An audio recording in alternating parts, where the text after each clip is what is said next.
شست حسین باد شست حسین دین است حسین دیپناست حسین. اعوذ باللہ من الشیطان الرجیم. بسم اللہ الرحمن الرحیم. رب اشرح لی صدری ویسر لی امری واحلل عقدۃ من لسانی یفقہوا قولی. السلام علیکم، میں ہوں فردوس علی. پیش خدمت ہے پروگرام غریب نینوا. اس پروگرام میں حضرت امام حسین علیہ السلام کی دین اسلام کے لیے دی گئی عظیم قربانیوں کے بارے میں بات کریں گے اور تاریخ کربلا پر نظر ڈالیں گے. ہمارے اس پروگرام کا اصل مقصد پیغمبر اکرم حضرت محمد مصطفیٰ صلی اللہ علیہ وآلہ وسلم، حضرت امیر المومنین علی ابن ابی طالب اور فاطمہ زہرا سلام اللہ علیہا کی خدمت میں حضرت امام حسین علیہ السلام اور کربلا کے شہیدوں کا پرسہ پیش کرنا ہے. گویا یہ سفر کربلا ہے، یا یوں کہیں تو یہ داستان غریب نینوا ہے. ناظرین، فلک پر محرم کا چاند نمودار ہو گیا ہے. یہ محرم کا چاند وہ سنہری کشتی ہے جس میں خدا کا نمائندہ اور لوگوں کا امام دین خدا کو بچانے کے لیے نکلا تھا. ماہ محرم کا چاند نمودار ہوتے ہی چاہنے والوں کے گھروں میں اپنے آقا کے لیے فرش عزا بچھا دی جاتی ہے. سیاہ لباس زیبتن ہو جاتے ہیں. فلک پر محرم کا چاند دیکھتے ہی نم آنکھوں سے اہل عزا ماہ محرم کا استقبال کرتے ہیں. فضا میں سوگ کی لہر چھا جاتی ہے. یہ وہ چاند ہے جس کو حسین نے سفر میں دیکھا، جناب زینب سلام اللہ علیہا نے محمل میں دیکھا، جناب صغرا نے مدینے میں دیکھا. آج کا چاند دیکھنا مشکل ہوتا ہے، مگر اس دور میں ریگستان اور صحراؤں کا سفر ہوتا تھا اور چاند دور سے ہی نظر آ جاتا تھا.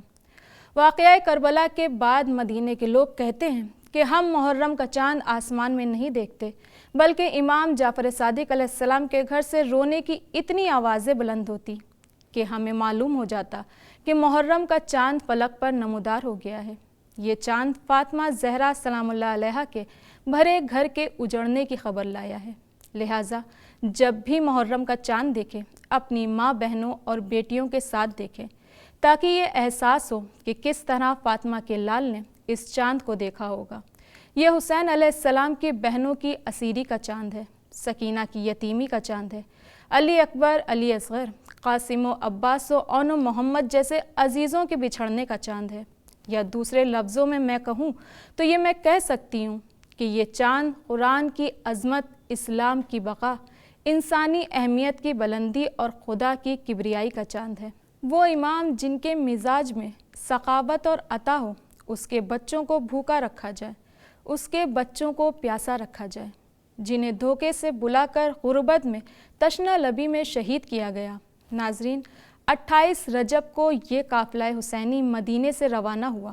حضرت امام حسین علیہ السلام نے عرفے کے دن عراق کی طرف رخ کیا. تاریخ طبری کے مطابق چاہنے والوں کا مجمع کثیر تعداد میں آپ کے ہمراہ ہو گیا.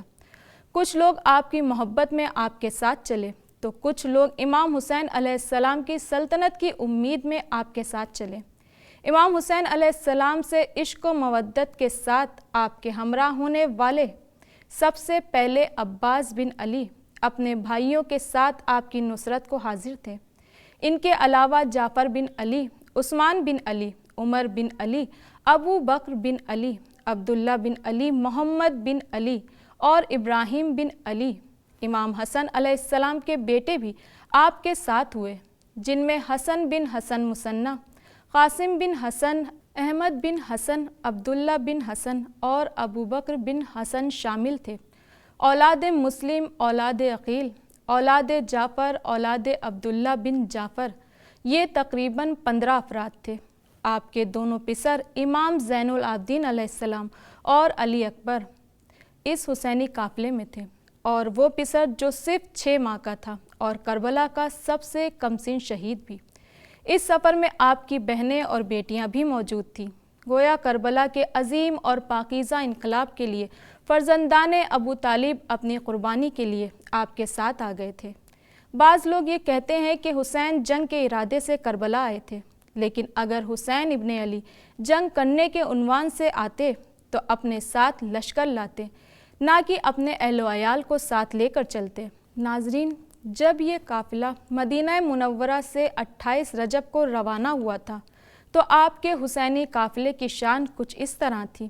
خاتون جنت کی بیٹی زینب بنت امیر المومنین نے جیسے ہی گھر کی دہلیز سے باہر قدم رکھا، تب عباس بن علی جو اس کارواں کے سپہ سالار بھی تھے، تلوار کو میان سے نکال کر بلند آواز میں فرمایا، اے لوگوں، اپنی آنکھیں نیچی کر لو۔ امیر المومنین کی بیٹی اور جناب فاطمہ زہرا کی لخت جگر سلطان حجاز کی بہن حضرت زینب سلام اللہ علیہا باہر تشریف لا رہی ہیں۔ تمام مدینے والوں نے اپنی نظریں دیوار کی طرف کر لی اور ادب سے سروں کو جھکا دیا۔ اللہ اکبر! اس شان سے آپ گھر سے باہر تشریف لائیں۔ زینب سلام اللہ علیہا کی ایک نظر ہاشمی جوانوں پر پڑی اور دیکھا کہ قاسم نے دوڑ کر کرسی زمین پر رکھی، علی اکبر نے محمل کا پردہ اٹھایا، عباس ابن علی نے اپنے زانوں کو خم کیا، حضرت امام حسین علیہ السلام نے اپنی بہن کو سہارا دیا اور اماری میں بٹھایا۔ زینب سلام اللہ علیہا کو اس درجہ عزت و احترام کے ساتھ سوار کیا۔ آپ اس منظر کو دیکھ کر آنسو ضبط نہ کر سکیں، کیونکہ یہی قافلہ جب مدینے واپس آئے گا تو کس طرح آئے گا۔ جب حسین مدینے سے چلے تو پورا شہر غم میں ڈوبا ہوا تھا، ہر شخص سوگوار اور اشکبار تھا۔ حسین ابن علی اپنے ساتھیوں کے ساتھ کربلا کی سمت روانہ ہو گئے اور جانے مدینہ ہمیشہ کے لیے مدینہ چھوڑ گیا۔ قبر نبی اداس ہے کہ اب حسین دوبارہ زیارت کو نہ آ سکے گا۔ ماں کی لحد پر چراغاں کون کرے گا؟ اسی لیے کہ حسین مدینہ چھوڑ رہا ہے۔ بھائی حسن کی مزار سے یادگار پنجتن ہمیشہ کے لیے رخصت ہو رہا ہے۔ مدینے کے در و دیوار، مدینے کی فضائیں یا حسین کی صداؤں کے ذریعے یہ کہہ رہی تھیں کہ حسین مدینہ نہ چھوڑیے، مگر حسین علیہ السلام دین خدا کی حفاظت کے لیے راہ خدا میں اپنی قربانیوں کو پیش کرنے کے لیے اپنا قدم بڑھا چکے تھے۔ ناظرین، اسی کے ساتھ ہمارے پروگرام کا وقت اب ختم ہوتا ہے۔ ہمیں دیجیے اجازت، آپ سے پھر ملیں گے، تب تک کے لیے خدا حافظ۔ شست حسین بادشاست حسین دین است حسین